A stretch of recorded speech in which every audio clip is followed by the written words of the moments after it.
Hi అండి, నమస్తే అందరికీ good morning. Tamil Nadu CM Vijay లాగా మన తెలంగాణ గుట్టి ఎంత బాగుండేదో అని ఎలా చేస్తుండో తమిళనాడులో. ఏ చిన్న అవినీతి జరిగినా వెంటనే రెస్పాండ్ అవుతుండు. ఇక్కడ చాలా రోజుల నుంచి అవుట్సోర్సింగ్ వాళ్ళు వాళ్ళ గొడవ చెప్తూనే ఉన్నారు.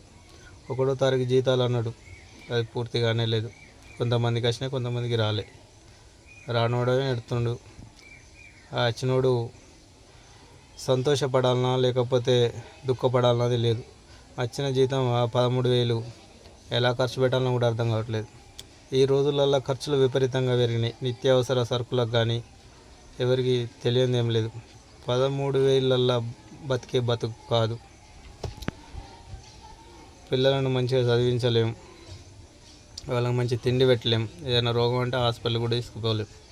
ఏ హాస్పిటల్కైనా మినిమం 2,000 అయితే బయటకు రాడు. ఇంకేదైనా ఇష్యూ అయితే ఆ 10,000 కూడా సరిపోవు. కొంచెం ఆలోచించి అవుట్సోర్సింగ్ వాళ్ళ జీతాలు పెంచి ఆ ఏజెన్సీల దరిద్రం నుంచి బయటపడేయరు. లేదంటే మొత్తానికి అవుట్సోర్సింగ్ వ్యవస్థను క్లోజ్ చేయరు. ఏదో పని చేసుకొని బతుకుతారు. అప్పులు పెరుగుతున్నాయి, బయటకు పోతే వాల్యూ లేదు. ఈ రోజులలో డబ్బులు సంపాదిస్తేనే ఎవరైనా విలువిస్తారు. మా జీవితాలు ఈయనే వేస్ట్ అయిపోతున్నాయి తప్ప అవుట్సోర్సింగ్ వాళ్ళే బాగుపడే విధంగానైతే కనిపిస్తలేవు. జీతాలు పెంచాలి అది అని బాధలు చెప్పుకుంటే కొంతమంది ఎక్కువ జీతాలు ఇష్టాలు ఏమంటారంటే, నీకు చేతనైతే గవర్నమెంట్ జాబ్ కొట్టుకోమంటారు. అది అదృష్టం రా భయ్, అందరికీ రాదు కదా. నీకు అదృష్టం వచ్చింది, నువ్వు కొట్టుకున్నావు, నువ్వు సంపాదించుకుంటున్నావు. మేము కూడా వెట్టి చాకిరీ చేస్తున్నాం కదా, 7 ఏళ్ళు 10 ఏళ్ళు 20 ఏళ్ళు 25 ఏళ్ళు. ఇప్పుడు కూడా కనికరించకపోతే ఎట్లా? ఎన్ని రోజులు అంటే చాలని బతుకుతోడు చేసిన. ఇప్పుడన్నా మరి ఓ దారిన పడేయాలి కదా అవుట్సోర్సింగ్ వాళ్ళని. మరి లేదురా బాయ్, ఇది గవర్నమెంట్ కాదు, జీతాలు పెరిగాయి, ఈ దరిద్రంలో ఎందుకు వచ్చారా మీరు, తెలియక వచ్చారు, సరే దీన్ని క్లోజ్ చేసి పడేద్దామని గవర్నమెంట్ అన్న ఆలోచిస్తలేదు. గవర్నమెంట్ దేని గురించి కూడా ఆలోచించే పరిస్థితి కనిపించట్లేదు. ఏ వస్తువును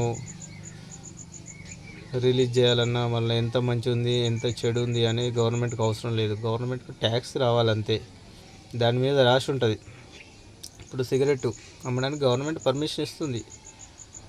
అది జనాలు ఆలోచించుకోవాలంట, నువ్వు తాగాలా వద్దా అనేది. నువ్వు తాగి సత్తే తావు, గవర్నమెంట్ ట్యాక్స్ వస్తుంది.